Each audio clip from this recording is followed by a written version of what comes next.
Cara, desde muito pequeno, né, desde quando eu era bem jovem, eu queria fazer arte marcial.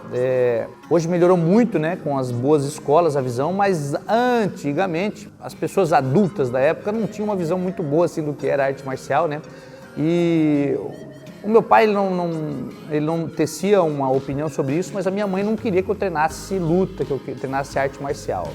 E aí ela obviamente que buscando o melhor para a minha formação, colocou no grupo de escoteiro. Pô, adorava escoteiro, cara, era legal demais. Inclusive colocava toda aquela energia que eu queria colocar na arte marcial, eu acabava colocando no grupo de escoteiro, né? Era acampamento, pô, era muito legal, era muito legal. E em algum momento ali, infelizmente, eu sofri um acidente muito grave, que quase ceifou a minha vida na época.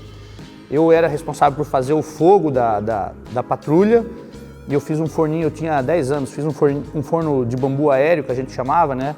E eu estocava lenha embaixo desse forninho, que era onde a gente fazia o fogo. E eu estava com o fogo aceso já, houve uma conjunção de erros ali na época, porque quem fizesse o café da tarde primeiro ganhava uma pontuação no acampamento, então já juntaram, né, pontuação com fogo, que não era legal. Um outro amigo meu de patrulha, ele achou 1 litro de álcool jogado do lado de fora da barraca de um dos coordenadores do acampamento, mas eu não sabia que ele tinha achado esse litro de álcool, e eu já estava com o fogo aceso, inclusive nesse braço que acabou queimando mais, assim, foi meio que sincronizado. Quando eu abaixei para pegar a lenha e colocar em cima do fogo, ele pegou e jogou o litro de álcool aberto assim em cima da fogueira, talvez para jogar o litro para mim, para eu pegar o litro e utilizar, mas a gente não podia, como escoteiro, utilizar álcool, né? Ocorre que houve uma explosão ali na garrafa, ainda bem que eu estava com uma regata, eu não estava com aquela roupa de escoteiro que tem o lenço, o couro que prendia aquele lenço, senão com certeza eu não tinha sobrevivido, porque mesmo estando de regata, eu tive queimaduras de 3º grau, muito profundas, fiquei alguns meses internado, fiz mais de uma dezena de cirurgias, e foi um processo que aí se estendeu, né? Do final da minha infância ali, quando eu tinha 10 anos, eu entrei no hospital com 10, saí com 11 e fui fazendo cirurgia ali até os 15, 16 anos. Foi um período bem complexo que acabou se estendendo e acabou deixando, além das marcas físicas, né, outras marcas na minha vida que eu tive que vir tratando, e a arte marcial me ajudou a tratar isso. Eu sou apaixonado, cara, eu sou apaixonado por moto, cara, bem apaixonado mesmo. Tenho até que cuidar com essa paixão, porque senão eu fico fico olhando para ela, é uma coisa que eu gosto, a moto sempre foi uma coisa que eu gostei. Me atrapalhou em algum momento da minha vida, a moto é muito arriscada, a moto, nós sabemos, né, todo o risco que envolve a moto. Inclusive eu quebrei a minha perna num acidente de moto, tive que passar por 2 cirurgias, o que na época fez inclusive com que eu tivesse que me afastar um bom tempo dos treinamentos, praticamente 1 ano, só que também trouxe uma coisa que eu não sabia que eu tinha ou que eu queria fazer, que era a questão de treinador, né? Eu não podia treinar, mas eu podia dar aula e dar treino, foi o que eu comecei a fazer para me manter linkado no tatame, e aí tudo se encaminhou para hoje ser o que eu faço da minha vida, né? Onde eu coloco a minha maior energia. Mas a moto é uma paixão, é um hobby, né?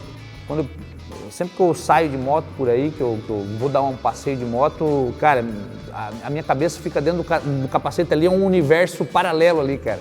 É muito legal porque saem várias ideias ali, várias coisas que nasceram dentro de um capacete, e eu acabo utilizando no meu dia a dia, porque é realmente uma coisa que eu gosto bastante de fazer, passear de moto. É arriscado. Quando nasceu meu filho, inclusive, fiquei um tempo sem andar de moto, porque não queria influenciá-lo de alguma forma, né, a ser apaixonado por moto como eu, porque sei dos riscos. Mas uma vez eu estava conversando com um amigo meu, e ele falou pra mim, cara, eu nunca andei de moto e meu filho é gamado de moto, cara, o bicho só quer andar de moto. Daí eu acabei entendendo e aprendendo, né, numa frase muito simples ali do meu amigo, uma coisa que é óbvia na vida, né? Nós vamos gostar e ser aquilo que está dentro do nosso coração, né? Não é, por mais que a gente sofra a influência do meio de alguma forma, eu acho que tem coisas que nascem dentro do nosso espírito, e se o meu filho for gostar de moto, ele vai gostar. Se eu não andasse de moto, ele gostaria de qualquer forma, se fosse para ele gostar. E é engraçado porque ele nem gosta muito de moto, quem gosta é minha filha. Minha filha é agoniada para andar de moto, sempre me pede para passear. Mas é isso, a moto é uma paixão, é um lazer, é um hobby, que me ajuda muito aí a desestressar, a pensar em outras coisas, é bem legal. Cara, olha só, É engraçado, né, porque eu entrei na luta depois que eu vi o Royce Gracie, né, e, pô, eu falei, naquela época do Royce Gracie, apesar de que o Royce Gracie na época ganhou muito dinheiro com aquilo, né, dinheiro para a época, na verdade não tinha essa grana que envolve o business do MMA de hoje em dia. Mas quando eu vi ele fazendo aquilo, eu digo, pô, eu quero fazer a mesma coisa que esse cara faz, cara. Por conta das coisas que eu já relatei ali, né, do acidente, de uma revolta interna, de algumas coisas que precisaram ser tratadas ao longo do tempo, na verdade aquilo ali nada mais é do que uma válvula de escape de eu poder brigar de alguma forma legalizada, né? Porque eu precisava condensar essa agressividade. E aí o MMA foi a válvula de escape, digamos assim, e o que realmente fazia com que eu conseguisse colocar toda aquela minha agressividade em algum ambiente. Na época, na nossa cidade, nós estávamos totalmente engatinhando nessa situação de MMA. Eu era um faixa azul de jiu-jitsu e treinava luta em pé. Nós não tínhamos o treino de MMA, né, como é hoje, um treinamento direcionado para MMA.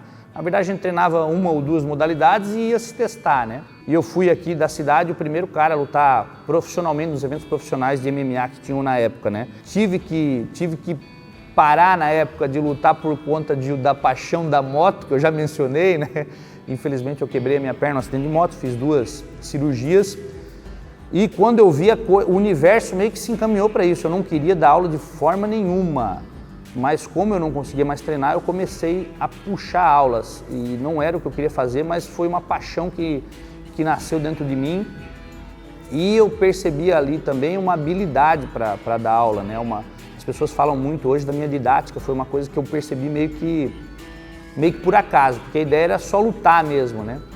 E os eventos na época eram bem diferentes do que eram hoje, né? Os eventos, os rounds eram de 10 minutos. Eu cheguei a lutar um evento que o Pelé Land fez, que era o The Original Challenge Vale Tudo. Valia cotovelada, pisada, só não valia cadeirado, acho. Se a cadeira estivesse dentro do ringue era capaz de valer também. Mas era bem diferente do que era hoje, né? E na verdade na época foi uma forma de eu destilar um pouco dessa agressividade, então que eu precisava me livrar dela, né? Cara, eu gosto muito de música, né? Duas coisas movem muito meu coração, é a questão da motocicleta e a questão da música, cara. Eu sou apaixonado por música e sou bem eclético hoje em dia, né?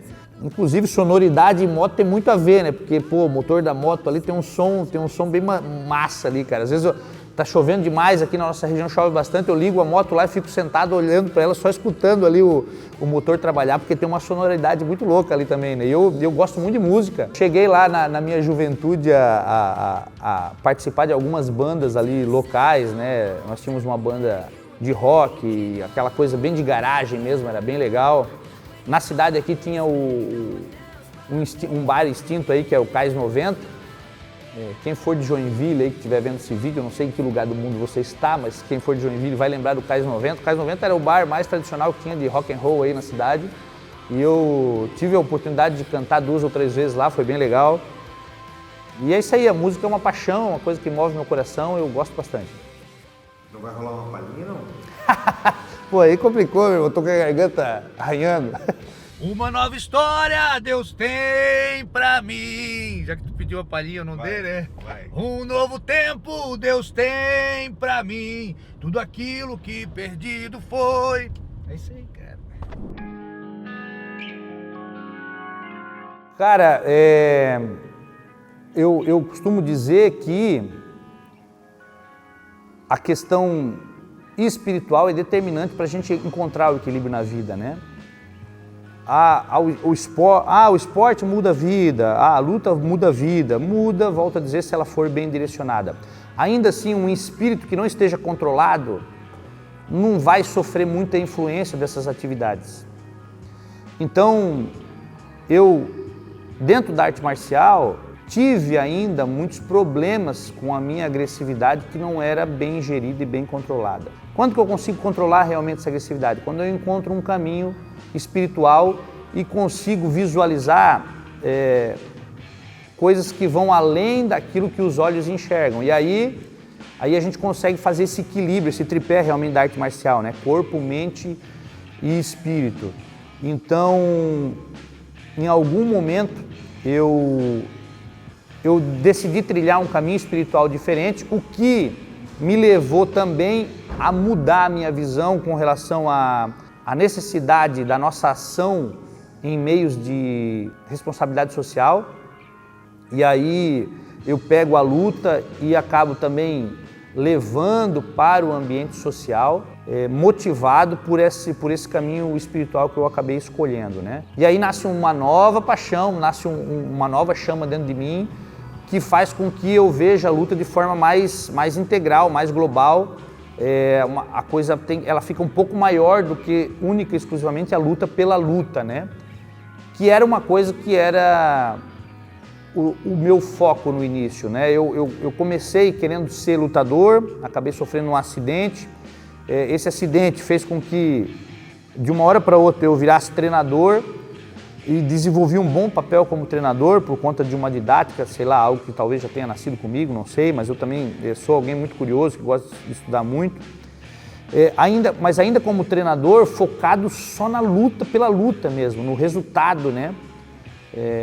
Só nessa questão de querer transitar por aquele ambiente profissional da luta. Quando eu começo a atuar socialmente com a luta, por conta de uma mudança espiritual, quando eu começo a atuar socialmente com a luta, aí a luta passa a ser mais integral para mim. Aí eu passo a observar a luta como algo que realmente pode ajudar na formação do ser humano e que independe desses resultados profissionais, digamos assim. Nós temos hoje, dentro da minha visão, nós temos, obviamente, eu sei que temos equipes que focam única e exclusivamente na competição, e não tem problema nenhum, eu já fui focado só na competição, mas hoje a minha visão se difere disso, né? Hoje eu quero que a luta, ela realmente, ela possa modificar positivamente a vida das pessoas, trabalhando elas de forma mais integral, trabalhando corpo, mente e espírito.